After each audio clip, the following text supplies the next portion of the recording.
Esse é um dos livros que tem as maiores referências ao Senhor Jesus. A paz do Senhor, irmão, me chamo Irineu. Estamos iniciando mais uma aula aqui na nossa série Como Isso Aponta para Cristo, no qual na segunda-feira, irmão, nós falamos sobre Jesus em Gênesis. Para você que não viu o vídeo da segunda, durante as próximas semanas, toda segunda, quarta e sexta, vamos falar sobre como cada um dos livros da Bíblia apontam para a pessoa de Cristo. O próprio Jesus falou que as Escrituras, elas dão testemunho dele. Então, é muito importante nós termos isso em mente quando lemos a palavra de Deus, porque sabemos que a palavra de Deus aponta para uma única pessoa, o nosso Senhor e Salvador, Jesus Cristo. Então, hoje eu quero falar sobre o segundo livro da Bíblia, o Êxodo, um dos livros mais lindos, um dos livros mais conhecidos e um dos livros que mais tem referências ao Senhor Jesus. Êxodo vai retratar o tempo no qual Deus levanta Moisés para tirar o povo de Israel do Egito, firma uma aliança com eles no Sinai e prepara aquele povo para estar entrando na terra prometida.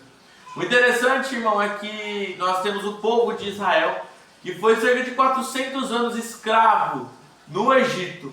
Aquele povo, quando chegou um tempo determinado por Deus, ele decidiu que ele iria libertar aquele povo da escravidão. Aliás, o próprio Deus já tinha falado para Abraão que aquele povo iria passar por aquilo. Deus levanta um homem, um líder, Moisés. E Moisés, ele foi levantado por Deus para tirar aquele povo do Egito. E aí Deus, com mão forte, operando sinais e prodígios e maravilhas, ele vai tirar o povo de lá, vai libertar ele numa história que nós já conhecemos. E o povo vai atravessar o mar para chegar ao deserto e da terra prometida. Todo esse pano de fundo do livro do Êxodo já é para nós uma referência muito clara ao Senhor Jesus, irmão.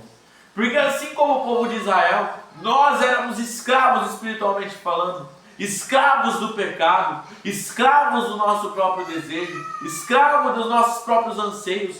Todo homem sem Cristo é escravo. Até aquele homem que ele pensa que é livre, aquela pessoa que pensa que tem liberdade por poder fazer o que quiser, essa pessoa é uma escrava, porque ela não é capaz de deixar os próprios desejos da carne dela, os próprios prazeres.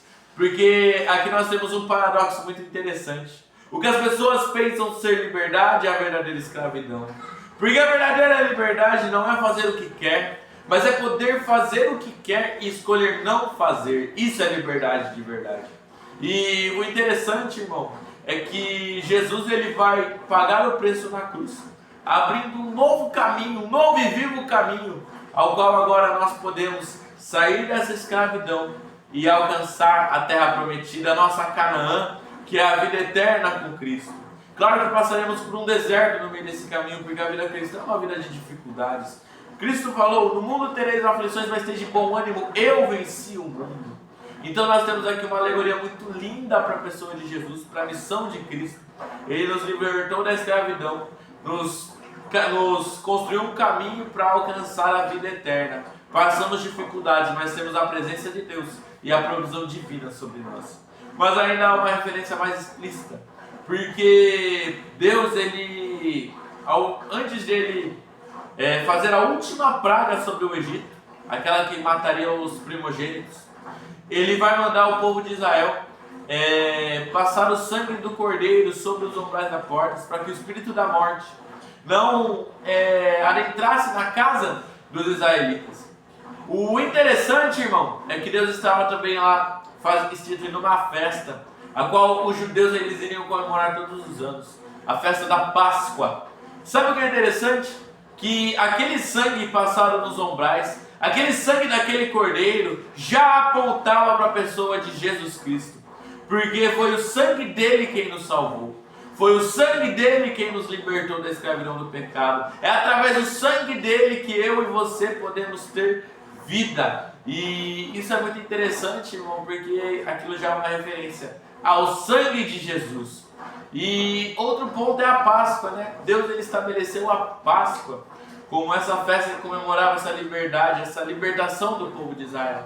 Jesus foi crucificado na própria Páscoa, num ato que, como eu disse no começo, já simbolizava a nossa liberdade, a libertação da escravidão espiritual do pecado, a vitória de Deus sobre a serpente, o triunfo e a salvação que nós podemos ter através de Cristo. Então a Páscoa já aponta para Cristo diretamente. O interessante é que o povo de Israel vai ser liberto e vai andar pelo deserto durante um tempo. Lá o povo de Israel vai receber provisões do Senhor, seja água, seja alimento e o maná, o pão que desce do céu. Mas o interessante é que o próprio Jesus vai se referir a si mesmo como eu sou o pão vivo. Ele vai falar do maná, sendo que ele é o pão que desceu do céu. Jesus ele vai se colocar como superior, mas o maná já apontava para a pessoa de Cristo, porque quem comeu o maná ainda morreu. Quem come o pão da vida, esse nunca morrerá, porque o pão da vida é o próprio Cristo. É Ele que nós devemos ter no nosso coração, é com Ele que nós devemos ansiar ter, é Ele que nós devemos consumir nos nossos dias. Consumir no sentido de gastar todo o nosso tempo, gastar toda a nossa vida para buscá-lo e para estar com Ele. Ele é o pão da vida. Assim como a água que saiu daquela rocha, no qual os apóstolos depois eles vão falar que aquela pedra, aquela água daquela pedra representava Cristo. A rocha era Cristo, no qual saiu a água da vida, a fonte da vida que nós podemos ter acesso, que é a vida eterna e o Espírito Santo. Então esses são pontos muito lindos. E por último, uma última referência que nós temos em Êxodo ao Senhor Jesus é o tabernáculo. Porque o tabernáculo representava a presença de Deus no povo. Deus queria habitar no meio do seu povo, então ele se colocou no tabernáculo para que ele pudesse habitar no meio dos seres humanos. Ele mandou o povo de Israel construir aquele tabernáculo para ele estar na presença deles. Mas Cristo depois veio, se fez carne e habitou no meio de nós, o tabernáculo vivo que é o Senhor Jesus. Ele não estava agora limitado a uma estrutura física, mas ele estava no meio do povo e está até os dias de hoje através do Espírito Santo. Então, irmão, veja como a palavra de Deus é linda. Mesmo aquelas passagens que nós achamos que não tem nada a ver, elas todas apontam para o nosso Senhor e Salvador. Por isso que a Bíblia é o livro mais perfeito do mundo, porque foi escrita ao longo de milhares de anos por autores diferentes. E ainda assim ela não tem contradições. Ela aponta para uma única pessoa. Se essa palavra te abençoou, comenta amém e compartilha com quem precisa ouvir essa mensagem. Que o Senhor Jesus abençoe muito a sua vida. Amém.